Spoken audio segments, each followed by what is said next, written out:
Hey, how's it going guys? It's Nate here. And while Skyrim dropped on that oh-so-famous November 11th release date in 2011, in February of 2012, Bethesda Game Studios released the Elder Scrolls V Creation Kit, a modding development tool that would go on to fuel tens of thousands of community creations, and what still holds up as one of the largest modding communities in gaming. While most Skyrim files we've seen are fairly small in their scope, bringing forth new items, spells, or changes to the game's visuals, in the past few years, we have seen a handful of mods drop that rival the size and ambition of TES 5's official DLC content. And it's some of those that I want to focus our video on today, as these expansion-sized community works often add dozens of hours of playtime, and warrant enough reason to try the game in their own right. So, that's what we're gonna do today, as we dive right into 5 of the largest mods ever created for the Elder Scrolls V Skyrim. Quick note before we dive too deep into this, there are more than just 5 DLC-sized mods to have graced Skyrim's Nexus. This video is by no means going to be able to tackle all of them, just some of my personal favorites. Perhaps in the future, a sequel will be in order. Anyway, with that out of the way and without any further ado, let's do further. Starting off, we have Worm's Tooth. The main narrative of this expansion revolves around a series of dragon attacks that have been occurring throughout the Sea of Ghosts north of Skyrim, which have greatly disrupted trade. The East Empire Company believes that it's a single dragon responsible, and will enlist the Dragonborn's help in finally putting an end to this beast, and once again, making the high seas safe. This mission will send you to the island of Worm's Tooth, where the majority of the mod takes place. During your time here, not only will you be able to focus on your main pursuit of this mysterious dragon, but also engage in a whole assortment of side quests, interacting with the locals, and uncovering what this region has hidden away.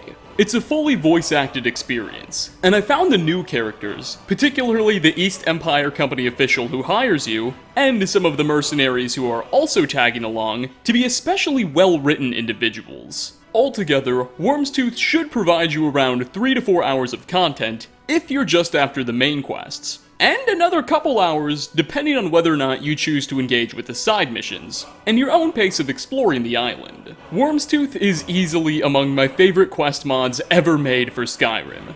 It's not quite as big as some of the others featured on this list, however it was among the first of its kind, and still holds up as an excellent experience all these years later. Next on our list is Moonpath to Elsewhere. So, if Worm's Tooth is old, Moonpath is ancient. Originally released in 2012, the majority of this project was constructed before the creation kit was ever released, making this creation especially impressive. It ships players across the known world to the Khajiit homeland of Elsewhere, an exotic province in southern Tamriel.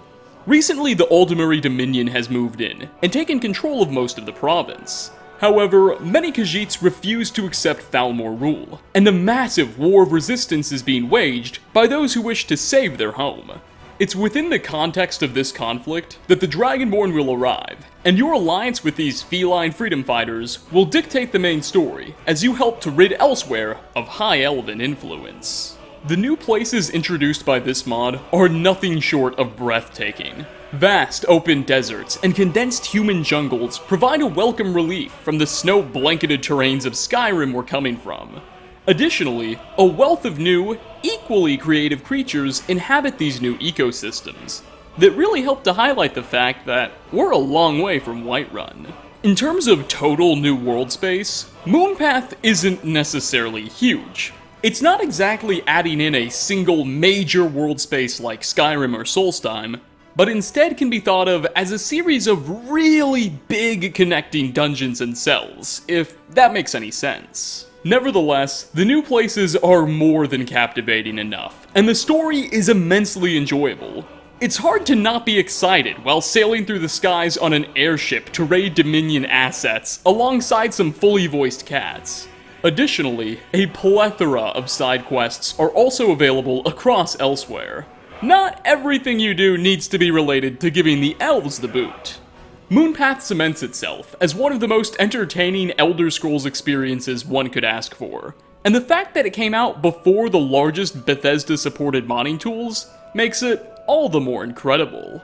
Coming in at number 3 is definitely a bit of a favorite over here on this channel. Beyond Skyrim, Bruma. Hard to believe it released over 2 years ago now. Back in July of 2017, Bruma opens up a new region to the player, the county of Bruma in northern Cyrodiil. This is an area anyone who's played through the Elder Scrolls 4 is already very familiar with, as it served as one of the major provinces we could explore in Oblivion, and Bruma's Countess actually played a pretty pivotal role in the game's storyline. Now, we get to see this place as it's evolved hundreds of years later, and how it's coping through the challenges of the Fourth Era. Sure, Dagon's Daedric army may have finally been pushed back, but this place still needs to cope with a new Thalmor occupation and the aftermath of the Great War. The world itself is absolutely breathtaking, and peppered with diverse environments, from the chilly, Skyrim-like mountains in the north, to the lush, beautiful green forests in the south, that will slam any Oblivion fan with nostalgia.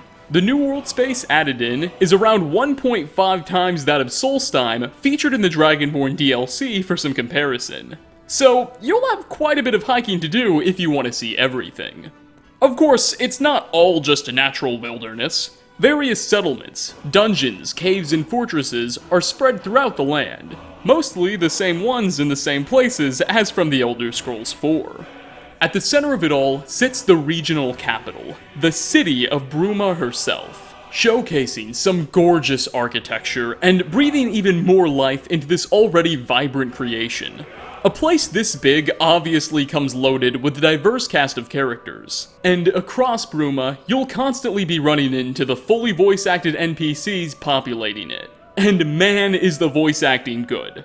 Mods often get a bad rap for subpar or not the best VA audio, but Beyond Skyrim knocks it out of the park, with characters sounding just as good, if not sometimes better than the vanilla game itself. Now, there's no central plot or quest line that will dominate your stay here. While an assortment of side quests are available that will further immerse you in this world and see you interact with the people, there's no one big bad guy to defeat, or principal main campaign.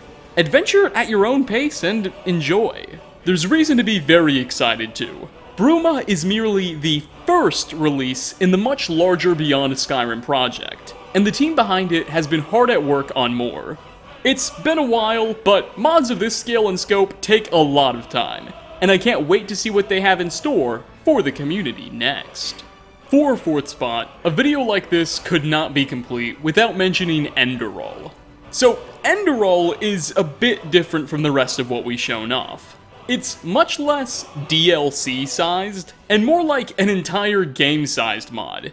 Easily the biggest of this video, and arguably the biggest Skyrim has ever seen. It's set in a totally new world, one independent of the Elder Scrolls, called Vin, specifically taking place on a landmass known as Enderal, hence the name. The new landmass is pretty huge, roughly 75% the size of Skyrim itself, and it's a very different place than the Tamriel we remember. The gameplay is quite similar to Skyrim. You'll be set loose in this brave new world pretty early on, and from there, we'll be free to engage with Enderal as you see fit. You can explore and interact with the lands and her citizens through side quests, or just jump right into the main quest line, which is a pretty wild ride. Remember, Enderal's universe is totally new, with its own lore behind it. Gone are the Jarls and petty kings of Tamriel. Instead, Enderal is a theocracy, governed by a religious group called the Holy Order.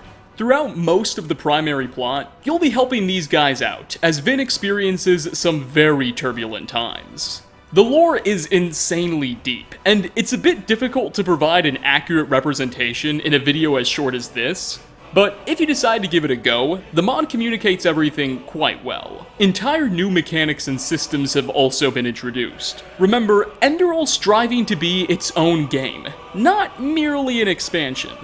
Altogether, there's around 50 hours worth of content waiting for you if you're interested in immersing yourself in everything.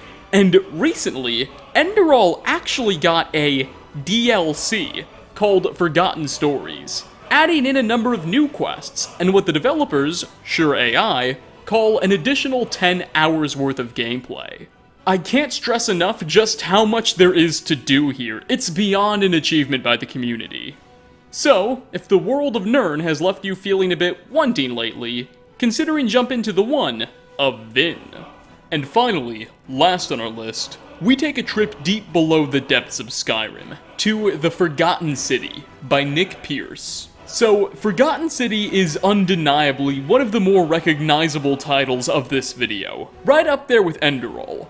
However, it too is also very different than any we've shown off so far, primarily due to its strong emphasis on storytelling above all else. After it's been installed, a series of quest markers will direct the player to a long-lost dwarven ruin, where you'll take a long fall down into what is a massive, now abandoned Dwemer city.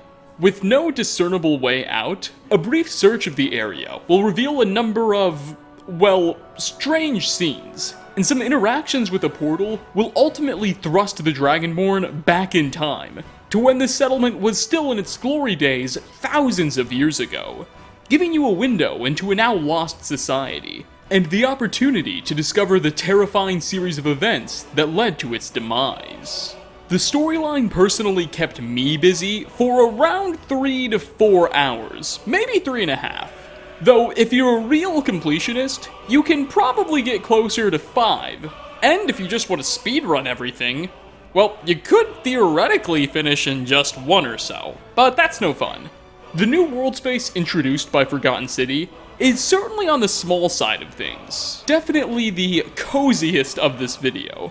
I'd argue everything's around the size of Blackreach when put together, but frankly that's okay. There's quite a few large interiors, and the small space is packed with content and beautiful environmental storytelling. The best way I can describe it is dense. Back to the narrative itself, it's a non-linear one, and there's multiple different endings that will vary depending on the decisions you make. It really makes an effort to give you an opportunity to either be a hero or a villain, depending on which you prefer, and actually feel like it. Since its release in 2015, the mod became the first to win an award by the Australian Writers Guild, which should give you an idea of just how a well-constructed story it tries to tell. Even more fascinating, after releasing this mod, the author Nick Pierce decided to make an entire standalone game based off of it, which is set to release sometime in the 4th quarter of 2019 or in early 2020. So very soon you could be playing an actual independent game based on a Skyrim mod, which I just find to be pretty amazing. So I obviously recommend you give this a go. If you've yet to experience the tales of this forgotten dwarven ruin, you definitely are missing out. And thankfully, it's available on pretty much every version of Skyrim on the PC and the Xbox One. But that is where we are going to wrap up. 5 of the largest mods ever created for the Elder Scrolls V Skyrim. Now, as I stated at the beginning, this is far from a comprehensive list of every major expansion ever developed by the community, just a selection of my favorites. Notable exceptions include Project AHO, Falscar, Vigilant, etc. Hopefully in the future we will get around to a sequel, and give all that credit where it's due. Anyway, if you enjoyed this video, like ratings are, as always, very much appreciated, and definitely leave me a comment with some suggestions for the future. Thanks for watching, and I hope to catch you all in my next video. Peace out, everyone.